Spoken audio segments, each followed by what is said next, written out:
The New York Jets, in my opinion at least, have had a tremendous offseason. And I've said it once, I've probably said it more than once, and I'll say it again. I love what Joe Douglas has done for that team since he's taken over. So he was hired at a weird time 2 years ago, but this was his second real offseason as the Jets GM, and I think he killed it this offseason. And the moment I knew I really liked this guy was the Jamal Adams trade last summer. Now, Jamal Adams is a great player, don't get me wrong, a top 5 safety in football for sure, still very young. But the return they got for him was great. So they got 2 first-round picks. One of their first-rounders this year helped them get Elijah Tucker, the guard out of USC. And I could be wrong about this, but I think another third-round pick they got from Seattle went to Minnesota in the Tucker trade as well. And then to put the cherry on top, the Jets have the 2022 first-round pick from the Seahawks again next year. So once again, Jamal Adams is tremendous, but he did not want to stay with the Jets, it seemed like. So to get what they got for him was a great trade for the Jets, in my opinion. So of course, it takes about 2 to 4 years to see how a draft class will play out, but so far the early returns on Joe Douglas's first draft look pretty good. Of course, Mekhi Becton played left tackle last year. Did miss some games, but looked very good when he was out there. Hopefully he's a franchise left tackle going forward. And Denzel Mims, the round 2 wide receiver out of Baylor, looked good in his limited time. Did not play the whole season, of course, missed about half the season, but when he was out there, he looked effective as well. And same thing for Bryce Hall, the mid-round cornerback out of Virginia. I feel like he'll be a good fit for this Robert Saleh defense. He didn't play that much last year, but when he was out there, he showed he's a competent cornerback in this league. So in this year's free agency, the Jets had 2 pretty big moves on night number 1. They signed Carl Lawson for 3 years and $45 million, the edge rusher from Cincinnati. Then they signed Corey Davis, the wide receiver from the Titans, for 3 years and $37.5 million.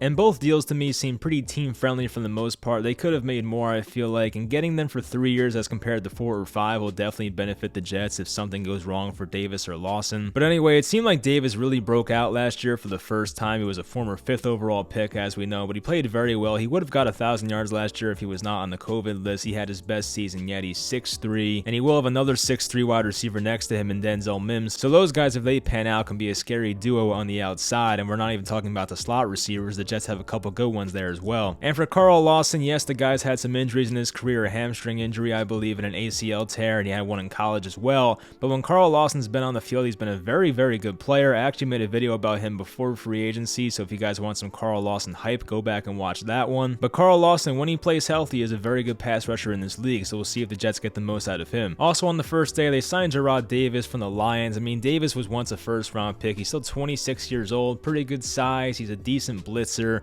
Doesn't do much in coverage, but it's a 1-year deal, low risk. You put him next to CJ Mosley and see how it pans out. But they also made so many under-the-radar type moves that were great in my opinion. Wide receiver Keelan Cole for 1 year, $5.5 million from the Jaguars. He's 6'1".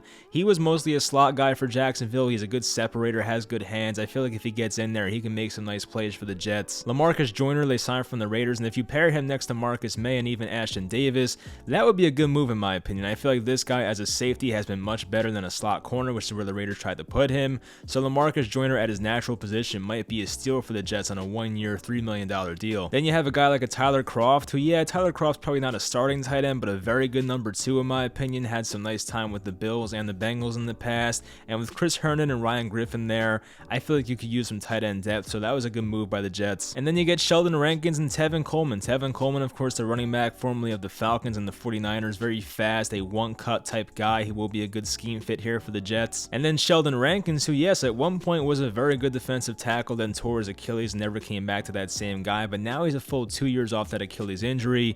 Maybe he'll come back to that same guy. He's still pretty young, 26 years old, a former first-round pick. He'll play next to Quinnen Williams and Carl Lawson, guys like that. This could be a very nice under-the-radar signing for Sheldon Rankins. And there were some other small moves like defensive end Vinny Curry. He signed a 1-year deal, low risk, but he's a solid player. He is 33, which is the downside, but he's a decent rotational piece. They signed Dan Feeney from the Chargers, who, yeah, wasn't that great for the Chargers, but he could be a decent backup piece as well. And then they signed the cornerback Justin Hardy, who has made a name for himself on special teams, a 3-year, $6 million deal. And the thing I love about this Jets free agency was they did not spend a ton of money on just 1 or 2 players. Yes, of course, Lawson and Davis got nice contracts, but they also signed a bunch of other guys with smaller contracts. I feel like LaMarcus Joyner, Keelan Cole, guys like that have a real chance to work out for this team. So just the overall thought process and philosophy by Joe Douglas Douglas was very good this offseason in my opinion. And then of course there was this year's draft where the Jets took Zach Wilson 2nd overall. They moved on from Sam Darnold, which kind of had to happen obviously. And I feel like the Jets got a good amount here. They got a 6th round pick in 2021, a 2nd round pick in 2022, and a 4th round pick in 2022. So for a guy like Darnold, who didn't really have the best career in his first 3 years, yes, I know a lot of it's not his fault. The Jets built a terrible roster around him, but to get that many picks for a guy like that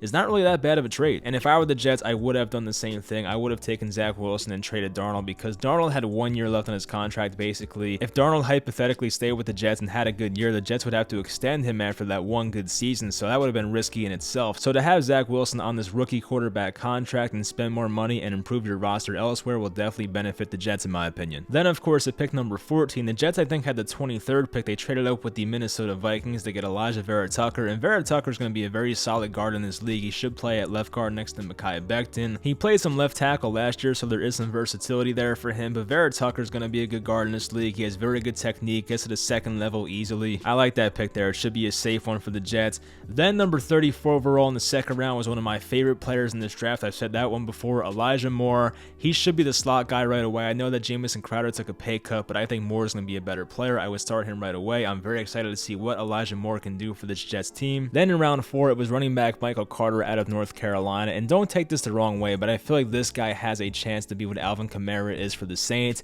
Not saying he'll be that good, but he has a similar skill set, a similar size. I'm excited about this Michael Carter pick. And Mike LaFleur is coming from a system that used the running back by committee, so we could see the Jets use a combination of Tevin Coleman, Michael Carter, LaMichael Pirine, even Ty Johnson, which of course is not good for fantasy football, but it might benefit the Jets. And even in round 5, they took Jamian Sherwood, a guy that I was a fan of. His 40 time was not that great. I think he ran a 4.75 or something around there, but I liked everything else about him. He's a hard hitter. He's versatile. He can play in the box. He can play deep safety, anything you want this guy to do. And quite honestly, he was just a tackling machine for Auburn's defense. And I almost forgot this one, but the Jets signed right tackle Morgan Moses in the last couple days. He is 30 years old now, but he played over 1,000 snaps last year in 2020, played really well, so he probably has a lot left in the tank, it looks like. And quite honestly, I feel bad for Sam Darnold when I say this, but this might be the best Jets offensive line in the past 5, 6, 7 years. They have Mekhi Becton at left tackle, who once again looked great as a rookie, Elijah Vera-Tucker at left guard, who I think is going to be a safe pick, Connor McGovern, who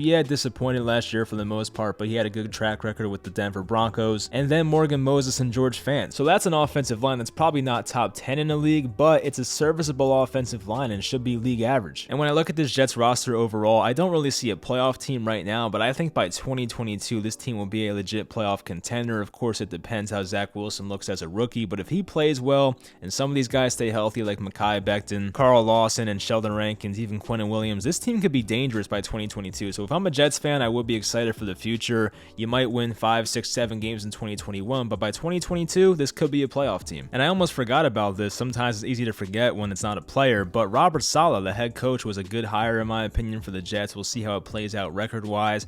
As I said, it might be a 5, 6, 7 win team this year, but in the future I feel like Robert Saleh and that hire will pay off for the Jets. We'll find out how it goes, of course, but even last year Robert Saleh's defense for the 49ers had a bunch of injuries. They still had a very good year, so his track record speaks for itself. He's been around some good defenses, Seattle's Legion of Boom, of course the 49ers the past few years, so I do like this hire. Robert Saleh seems like a good leader, and a lot of the players seem to like him already, so definitely a much better head coach than what the Jets previously had with Adam Gase. So that'll do it for this video. Hopefully you guys enjoy. Leave a like and subscribe for more NFL content, and I'll talk to you guys next time.